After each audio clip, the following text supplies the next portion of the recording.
Hey guys, JV here bringing you a beginner's guide on For Honor. Today is launch day, so I thought it'd be a great idea to start with 5 tips to help you get started in For Honor. We'll cover things like how to get bonus experience, extra steel for upgrading, and the best place to practice your skills before hopping online. Before we jump into the tips, I just want to let you guys know that I will be live streaming For Honor here on YouTube and my Twitch channel Tuesday, Wednesday, and Friday, all this week. So stay tuned for that. I'm also going to have a Let's Play of the campaign, which should be really fun. I think that episode's either going up today or tomorrow morning, and a lot more tips and tricks videos. So if you want to learn more about the game, if you just love For Honor, definitely subscribe to this channel for more of that content.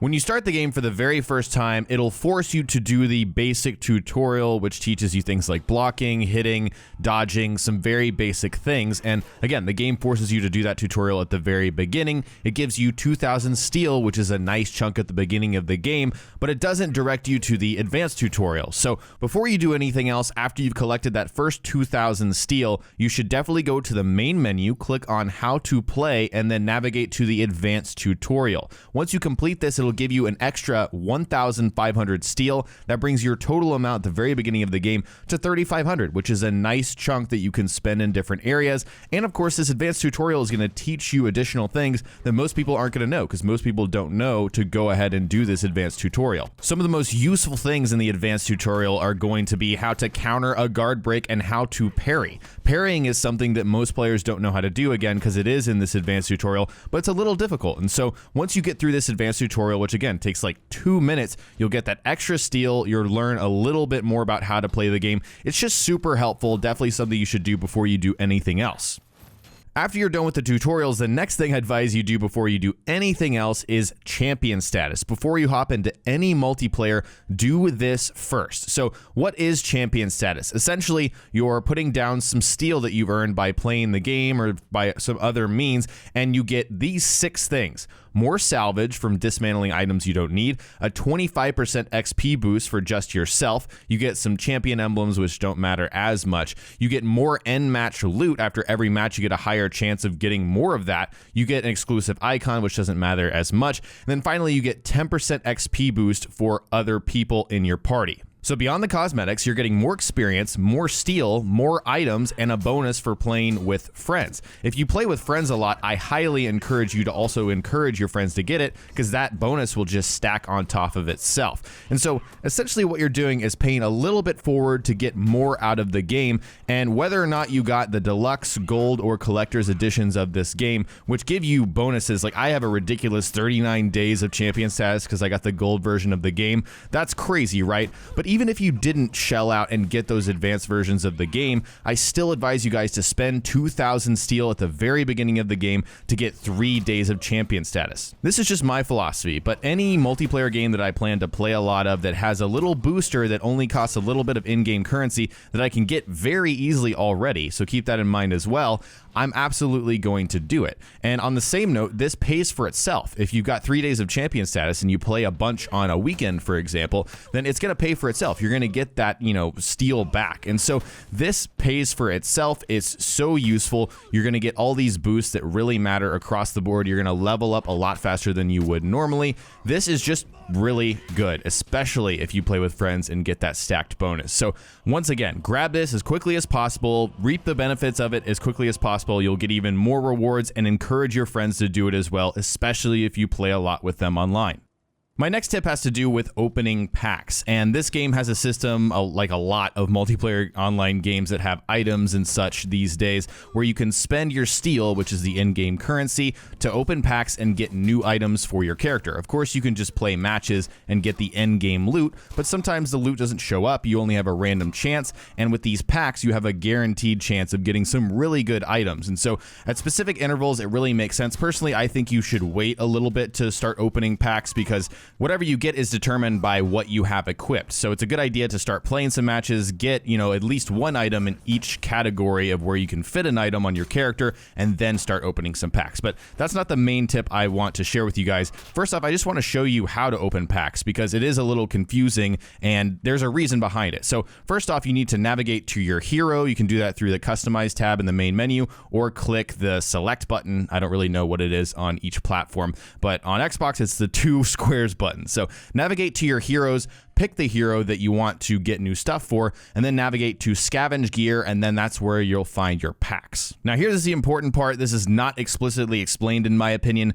Keep in mind, whichever hero you chose and then you're opening packs for is the gear you'll get. So for example, if I choose the Kensei and then I go to Scavenge Gear and open packs, I'll get items just for the Kensei. It won't go for any other hero. So that means if you want to open packs, if you want to spend your steel, get a premium pack, or get, packs if you bought a collector's edition of the game, for example, make sure you're on the hero you want to open packs for, because these are not just random items that can be applied to all your heroes. You have to choose the hero first, then go to the packs, then open them. That determines which items you will get. On the same note, this similar kind of system works the same way with contract orders. Be very careful if you're trying to complete a contract order and you're switching heroes around. The hero that you are in a match with and you complete the order on, that hero gets the experience for that order. So for example, if I'm playing Dominion matches versus AI, I need to complete 5 of them. If I complete 4 of them with the Kensei and then switch to the Warden on the last one and complete a match,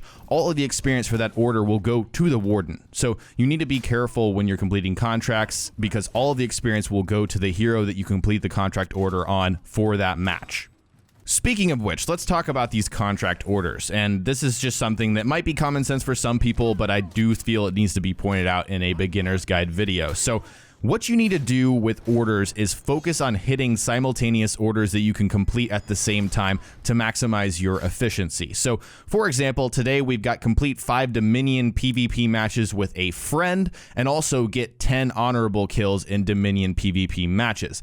These things can be completed at the same time. You want to double up these orders, make sure they're active by actually selecting them. You'll know if you've selected orders by the 1, 2, and 3. So for example, if I want to complete these, I'll put them as 1 and 2 and then complete them at the same time. You want to double these up again to maximize efficiency and level up as quickly as possible. Watch out for class restrictions, because some of these do have restrictions on which kind of characters you can play. The 4 kinds of classes in the game right now are Vanguard, Heavy, Assassin, and Hybrid, and some of these restrictions are set on these orders. For example, complete 5 Dominion matches PvP with a hybrid character. That means you need to pick a Nobushi, a Lawbringer, or a Valkyrie. So be careful when you're doing these. Make sure you have the right class. You may be wondering if contract orders are worth it, and I think the simple answer is absolutely. The experience you gain from these contracts, 1,500 and 1,500, is way better than any grinding that you can do. There's not one game mode where you can just hop in,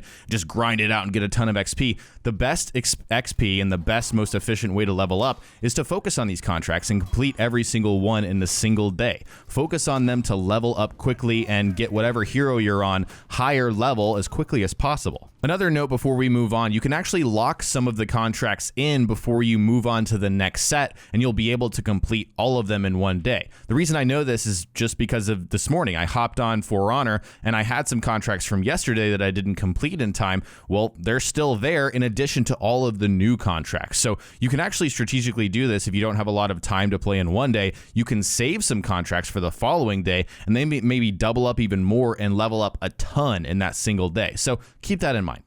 My final tip has to do with finding the hero for you. And this is important because probably people don't realize there are 3 heroes available at the very beginning. They're the Vanguard heroes in the first column, but you've got 9 other heroes that say you need to unlock them.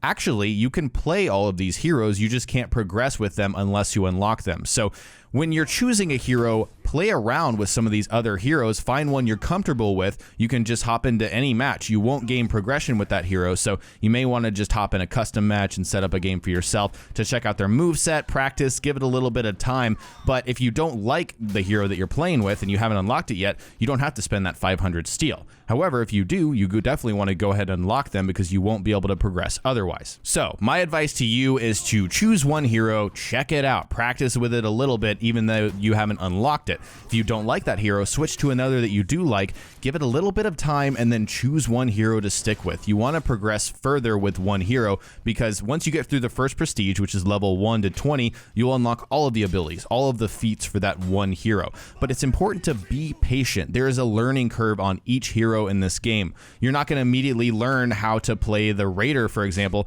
in the first probably 5 hours. You're not going to learn everything you need to know. There's a learning curve. Once you've found your hero, one of the best places I've found to practice is the duel versus AI. That's just 1v1, you versus the computer. It's a very good place to practice because the AI doesn't mess around in this game. The AI I've actually found to be very difficult. In the first day, it was hard for me to get through the contract where you had to get 25 takedowns versus the AI because they are unforgiving. So if it does feel unforgiving and bad and you feel like you're getting wrecked by the AI, go ahead and set up a custom match and set the bot AI level to 1. So that'll be easier than just the 1v1 duel versus AI where you gain experience. You won't gain experience by doing the custom match, but you'll learn. And once you're feeling more confident with your character, you can up the level and then maybe jump into multiplayer and actually play people. And I think once again, you'll find that the AI is better than most people at launch, especially the higher level AI. They dodge everything, they parry you, they deflect, they do all kinds of stuff. And so I think one of the best practices is to jump into custom matches. Once you feel comfortable, go into duel versus AI. And once again, don't forget to recruit the character you're going to stick with. That's the only way you're going to progress, unlock new feats, and all of that stuff.